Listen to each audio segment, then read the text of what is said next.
नमस्कार दोस्तों। आज हम मशीन लर्निंग के एक बहुत ही पावरफुल सीक्रेट वेपन को समझने वाले हैं, रेगुलराइजेशन। ये एक ऐसी टेक्निक है जो आपके मॉडल्स को स्मार्ट तो बनाती ही है, बट मोर इम्पॉर्टेंटली रिलायबल बनाती है। तो चलिए डाइव इन करते हैं। जरा सोचिए, आप एक एमएल इंटरव्यू में हैं। इंटरव्यूअर आपसे पूछता है, आपका मॉडल ट्रेनिंग डेटा पर तो वाओ कमाल की एक्यूरेसी दे रहा है, लेकिन जैसे ही उसे रियल वर्ल्ड डेटा दिखाते हैं वो फेल हो जाता है। अब आप क्या करेंगे? और पता है, इस एक सवाल का जवाब आपके एमएल करियर की डायरेक्शन तय कर सकता है। और इसका सबसे स्ट्रॉन्ग जवाब है रेगुलराइजेशन। तो उस इंटरव्यू वाले सवाल के पीछे का जो असली विलन है ना, वो है ओवरफिटिंग। ये एक ऐसा ट्रैप है, एक ऐसा जाल जिसमें ज्यादातर मशीन लर्निंग मॉडल्स फंस ही जाते हैं। तो ये ओवरफिटिंग है क्या भला? सीधे सीधे बोले तो ये तब होता है जब आपका मॉडल ट्रेनिंग डेटा को कुछ ज्यादा ही अच्छे से सीख लेता है। मतलब डेटा के साथ साथ उसका नॉइस, उसकी गलतियां, सब कुछ रट लेता है। इसे ना ऐसे समझिए, जैसे कोई स्टूडेंट सब्जेक्ट को समझने के बजाय एग्जाम के लिए बस आंसर्स रट ले। अब रटे हुए क्वेश्चंस तो वो सॉल्व कर देगा, नो प्रॉब्लम, लेकिन जैसे ही कोई नया सवाल सामने आया वो फेल हो जाएगा। बस यही हाल हमारे मॉडल का होता है। तो सवाल ये है कि इस ओवरफिटिंग के जाल से बचें कैसे? यहीं पर एंट्री होती है हमारे हीरो की, रेगुलराइजेशन।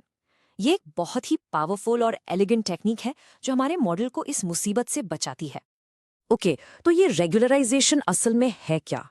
ये एक ऐसी टेक्निक है जो मॉडल के लॉस फंक्शन में एक पेनल्टी ऐड कर देती है, बेसिकली एक जुर्माना लगाती है। और ये पेनल्टी किस पर लगती है?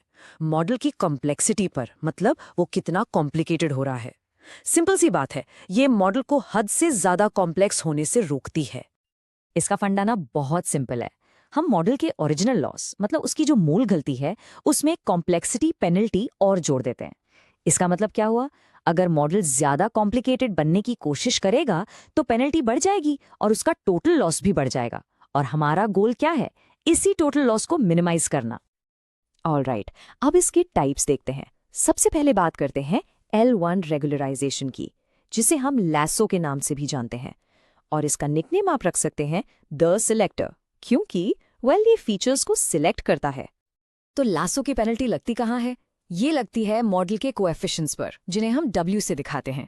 अब ये कोएफिशिएंट्स क्या है? ये वो वेट्स हैं जो बताते हैं कि हर फीचर कितना इंपॉर्टेंट है। और लासो की सबसे खास बात, ये पेनल्टी इन वेट्स की एब्सोल्यूट वैल्यू पर लगती है। तो इसका रिजल्ट क्या होता है? ये बहुत इंटरेस्टिंग है। ये टेक्निक जो अनइम्पॉर्टेंट फीचर्स हैं, उनके कोएफिशिएंट्स को श्रिंक करके एकदम जीरो कर सकती है। हाँ, बिल्कुल जीरो। इसका मतलब ये हुआ कि मॉडल से वो फीचर्स पूरी तरह से हट जाते हैं और इसी तरह ये ऑटोमेटिक फीचर सिलेक्शन का काम करता है।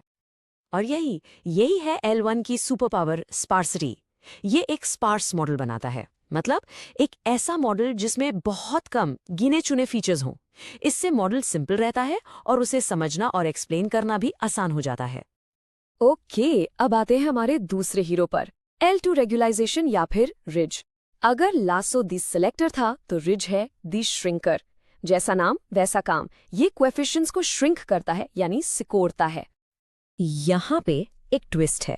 L1 की तरह एब्सोल्यूट वैल्यू लेने के बजाय रिज पेनल्टी के लिए कोएफिशिएंट्स की स्क्वायर्ड वैल्यू यूज करता है। और ये छोटा सा डिफरेंस ही L1 और L2 को बिल्कुल अलग बना देता है। तो ये स्क्वायर्ड पेनल्टी करती क्या है? ये सारे कोएफिशिएंट्स को जीरो की तरफ पुश तो करती है, लेकिन उन्हें कभी कंप्लीटली जीरो नहीं बनाती। इसका मतलब रिज आपके मॉडल में सारे फीचर्स को रखता है, किसी को हटाता नहीं, बस उनके इम्पैक्ट को कम कर देता है। और ये चीज तब बहुत यूजफुल होती है जब आपके फीचर्स आपस में कोरिलेटेड हों, जिसे टेक्निकली मल्टी कोलिनियरिटी कहते हैं। तो फिर L2 की सुपर पावर क्या हुई? वो है स्टेबिलिटी, यानी स्थिरता। ये एक ऐसा मॉडल तैयार करता है जो आउटलायर्स या कोरिलेटेड फीचर से ज्यादा परेशान नहीं होता, जिससे हमारा मॉडल ज्यादा रोबस्ट, ज्यादा मजबूत बनता है। ओके, तो चलिए फटाफट इन दोनों को साइड बाय साइड कंपेयर करते हैं। देखो, L1 यानी लैसो फीचर सिलेक्शन के लिए बेस्ट है। ये अनइम्पॉर्टेंट फीचर्स को हटा ही देता है। वहीं दूसरी तरफ L2 यानी रिज मॉडल को स्टेबिलिटी देता है, सारे फीचर्स को रखकर। तो आपकी चॉइस इस बात पर डिपेंड करेगी कि आपकी प्रायोरिटी क्या है, फीचर सिलेक्शन या मॉडल स्टेबिलिटी। लेकिन व्हाट इफ यू आपको दोनों की पावर चाहिए, मतलब फीचर सिलेक्शन भी हो जाए और स्टेबिलिटी भी मिल जाए? इसी के लिए है इलास्टिक नेट। ये L1 और L2 का एक स्मार्ट हाइब्रिड है, a best of both worlds solution. Elastic net का कॉन्सेप्ट बहुत स्ट्रेट फॉरवर्ड है। ये L1 और L2 दोनों की पेनल्टीज को कंबाइन कर देता है, एक साथ मिला देता है। इससे होता यह है कि फीचर सिलेक्शन और कोएफिशिएंट श्रिंकेज के बीच एक परफेक्ट बैलेंस बना पाता है। और सबसे अच्छी बात, इस बैलेंस को आप अपनी ज़रूरत के हिसाब से ट्यून भी कर सकते हैं। तो इन शॉर्ट, ये L1 की फीचर सिलेक्शन वाली पावर और L2 की स्टेबिलिटी दोनों के बीच एक स्वीट स्पॉट ढूंढता है। और ये पर्टिकुलरली तब यूजफुल है जब आपके पास ढेर सारे फीचर्स हों और उनमें से कई फीचर्स आपस में कोरिलेटेड भी हों। तो देखा आपने, ये सब जानने के बाद रेगुलराइजेशन अब आपकी ML सुपर पावर बन चुकी है। ये सिर्फ कोई टेक्निक नहीं है, ये एक माइंडसेट है रोबस्ट और रिलायबल मॉडल्स बनाने का। तो चलिए एक क्विक रिकैप कर लेते हैं। लासो यानी L1 किस लिए? Feature selection.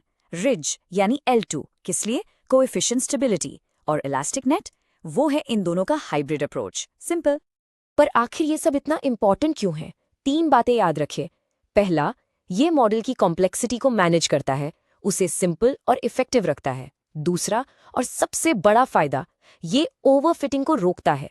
और तीसरा, ये मॉडल की जनरलाइज करने की एबिलिटी को इम्प्रूव करता है, ताकि आपका मॉडल रियल वर्ल्ड में एक्चुअल डेटा पे रॉक कर सके। तो बस इस कॉन्सेप्ट को मास्टर कर लीजिए और फिर आप ऐसे मॉडल्स बना पाएंगे जो सिर्फ रोबस्ट और जनरलाइजेबल ही नहीं होंगे, बल्कि आपको इंटरव्यू रेडी भी बना देंगे। तो अब जब आपके पास ये सुपर पावर है, आपका नेक्स्ट मूव क्या होगा? वो कौन सा मॉडल है जिसे आप इस नॉलेज के साथ बिल्ड करने वाले हैं? सोचते रहिए और बिल्ड करते रहिए।